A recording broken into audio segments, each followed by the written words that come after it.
This lesson is for Georgia O'Keeffe, which is Cycle 3, Week 15. We are going to be copying one of her paintings, which is Purple Petunias. And in the lesson plan, you can find this to print out as well as this template for each student. You'll need one of these for up at your board, but you can also make extra copies for each table if you want to have them look at it a little bit closer. And then each student plus yourself will need one of these templates. I chose this picture because it's an analogous color scheme. So on a color wheel, we can see that all of the colors in this image are right here next to each other. And so it's going to be a really simplified color scheme. So you only have to bring a few colors to class. You'll need blue, red, white, green, and black. And so we can do all of this with those simple colors. When we're working with an opaque paint like tempera or oil or acrylic, we're going to start with whatever's furthest back and then slowly work our way up. When you start painting, you want to have your students look at the image and start to analyze the colors that they see and the shapes that they see. Just like when we do oils, we want to talk about what we see and study that. So I'm going to start with one of my medium-sized brushes like this. And I'm going to start doing these dark blue shadows around the edges. So have your students look at the painting and start looking about where will they just put this dark blue. So I'm going to start down here at the bottom, and you're going to be painting on your example on the board, and they're going to be following along. Try to make sure they do not skip ahead. The more that students skip ahead, the more they're not paying attention to what you're trying to do or what you're saying. So we want to go step by step and have a dialogue about what colors we're choosing and where we're putting them. Especially when I squint at this picture, I can see more where these dark blues are because it kind of blurs it out, but you just see the different values of light and dark. So I'm going to squint at this, keep on finding my dark blues around here and painting those in. If I go outside of the frame of the picture, that's totally okay. I'm going to be blending colors on my canvas here. So I want to put on my paint fairly thick. I don't want it to dry too soon, because I want to be able to blend things right here on the paper that I'm using. So you can see that basically it's kind of just outlining a lot of these shapes here. That's where the shadows are anyways. Comes down a little bit in there and a lot of blue in there. So I'm already kind of starting to see the flower being built up along the edges. But now we want to go in and start layering these other colors. Here we see this kind of light bluish color here. So I'm going to take some white onto my brush. My brush already has blue on it. So if I add some white to it, I'm already getting a light blue. So I'm just going to start pulling this into that. And I'm already starting to blend right here on my canvas. As I swish these colors together, it's creating really, really smooth texture right there. So I keep on looking for my lighter blue areas and just pulling this in and naturally letting it blend together on my paper. So now we're even seeing more highlights and shadows just with the second color added right on there. Again, you want to have your students like, where do we need more light? Right there. All right, we'll add some white and just walk around if you want, or have parents walk around and start dialoguing with students about what they see in the painting.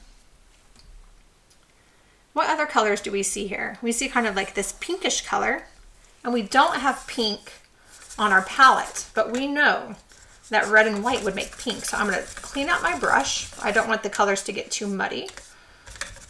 Clean it out as best as I can. And now I want to take some white from my palette or my paper plate, of course, whatever you're using, and a little bit of red. And I can just start to find these pink places and start mixing this white and red right there together and blending it into the blue. A little bit right here. And I'm going in wherever I see these pinkish highlights. I'm just pulling this color in. I'm going to get a little bit more red since it's kind of light, and I can just blend, blend, blend right here on my palette.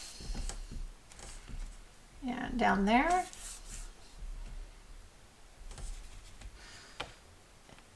painting's going to take a while. So if you want to steal some time from science this week to add to art, that would be fine if your director is fine with that, because just with cleanup and just painting in general, it's going to be time consuming.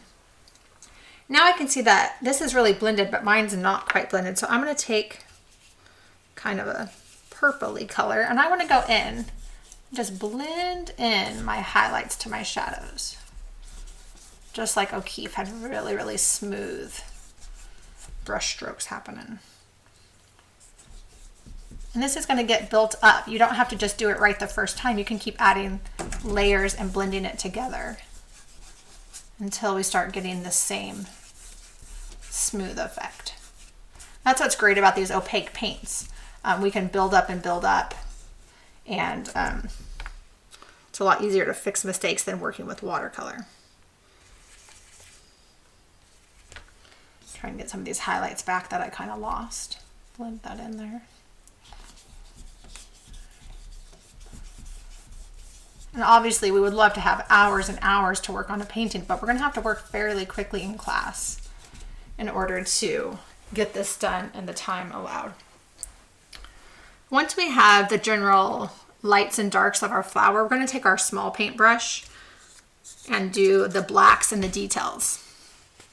Make sure that your students hopefully can have two sizes of brushes so that they can get the big areas done quickly and then have a small brush to do the small areas. I'm going to take some black now. I'm going to be doing the center of the flower and some of these shadows. So I'm going to go into the middle here. And it does not have to be perfect. If I get some of my black into these circular blobs, that's okay, because that's going to be the last thing that we do, is to come in and finish those. And whatever we do will cover up whatever's behind it. So I could easily go in and cover them, and it won't be a problem. Already having these deep blacks gives us some depth in the center of the flower. Where else do we see these dark shadows? We see them a lot where we see the dark blue as well. So I'm going to come in now and start pulling in some of these shadows. The more that we look at the original painting, the more accurately we can depict it. So it's still just like with oils. We still want to study what we see and begin copying that to the best of our ability. See some more shadows over here and being pulled down there.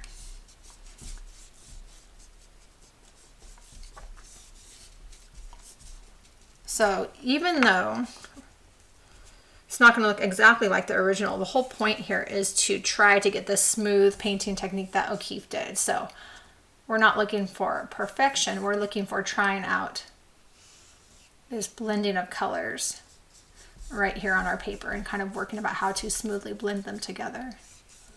Kind of like that. I can see that I missed some areas there, so I'm going to go in, bring in some more blue and start blending in my shadows too, so I can fix that right there. Again, I just keep layering until it looks the way I want it to look.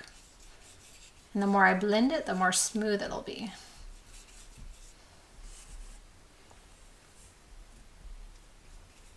Just like that.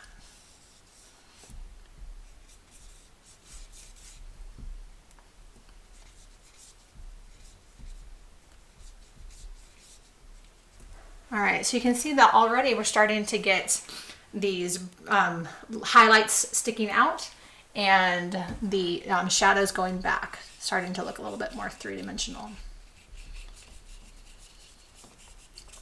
Of course, I would love to sit and play with this forever and make it more accurate, but we're going to just move on to the second flower. We did whatever's furthest back. Now we're going to move on to the next thing in front, and that's going to be these petals here. What's the difference between this flower and this flower? This one has a lot more lightness to it, and that's what gives us contrast between the two shapes. So I'm going to clean out my big brush, and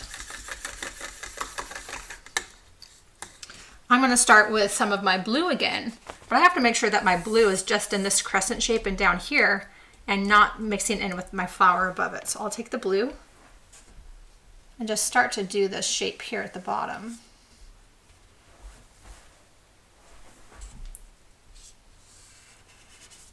like that. And it kind of pulls up this way.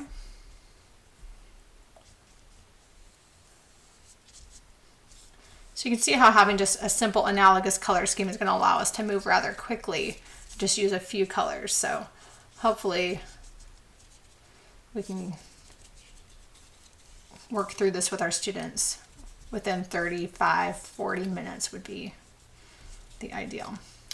Now that I have that, and I have a little bit of blue up here too, I'm going to go in with my red and white, and I'm going to make sure that this is mostly nice and bright so that we have contrast. So if we don't do that, it's going to look like one big blob. So this is going to be an extremely important step in this process. So I have some red and some white, and I'm going to start pulling that into my petal area. I'm going to be blending it into my blue to get that smooth effect. It's a little bit light, so I'm going to add some more red to it and get this more saturated color going on. And just like I was talking about before, the more we do these long blended brush strokes, the colors begin to melt into one another and look really nice.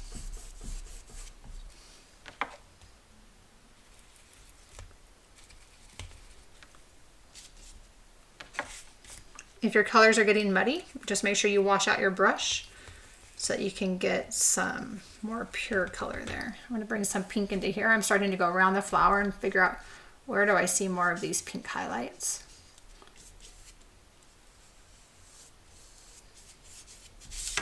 Whoops. And of course over here, because this is helping define between the two flowers, this highlight is going to show where one begins and one ends.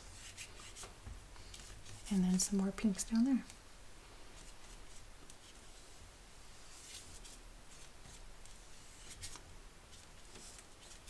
And again, blending into the blue for that smooth effect.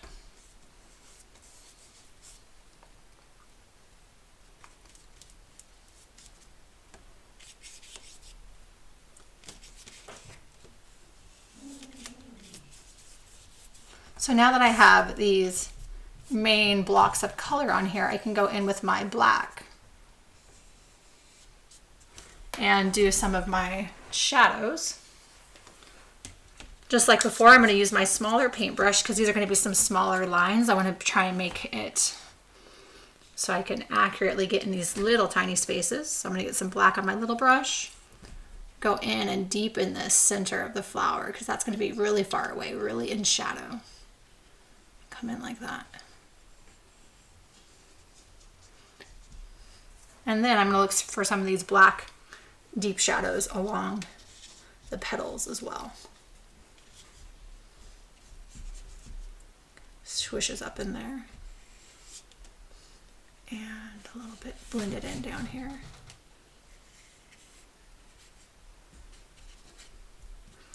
I also see that we have some little creases here, so I can go in and pull some of that out like that.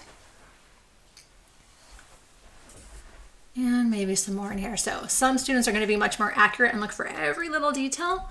Some might need some coaxing to be like, well, where else do you see some, right? Where else do you see some little bit of shadow right in there?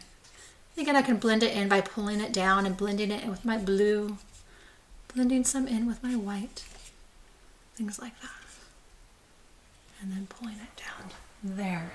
So hopefully your students have the flower in the front a little bit brighter than the one in the back. I can see that the one in the black actually needs to be more blue. So I'm going to go in and fix that just because it's going to bother me a little bit. So I'm going to pull in some blue in there and kind of hopefully get that a little bit darker to contrast with my flower in front. Just like that. Also in here we see this white highlight here and some white highlights there. So let's clean off our small brush and get the highlights on there with white. Hopefully the paint is still wet on your paper so that it can be blended in and smoothed out. Kind of pulls down there and blends in to that area. And I also see some right around there and around the top edge of these flowers. This white next to dark allows us to have contrast here and just make those two flowers stand out from one another right along those edges. And I can blend it in by just swishing back and forth as I go. The last thing we're going to do is to do these dotted things on top of the black. So if you look closely, it's kind of this bluish, grayish, greenish thing happening. So we're going to take mostly white, maybe the tiniest dab of black, a little bit of green, and we're going to make this really, really light color here. And we just get to do some textured dabs here. So I'm going to go in and just pull that in, and I'm going to cover up some of that black. That's why we were able to do black wherever we wanted, because this is going to just come in and totally cover that. Some of the areas are a little bit more green than others, so I'm going to go in and just add whatever color I see going on there, just like that. So all in all, you want to have your students take away that they can mix colors and blend them right on their paper, that we work from back to front, and that we are using an analogous color scheme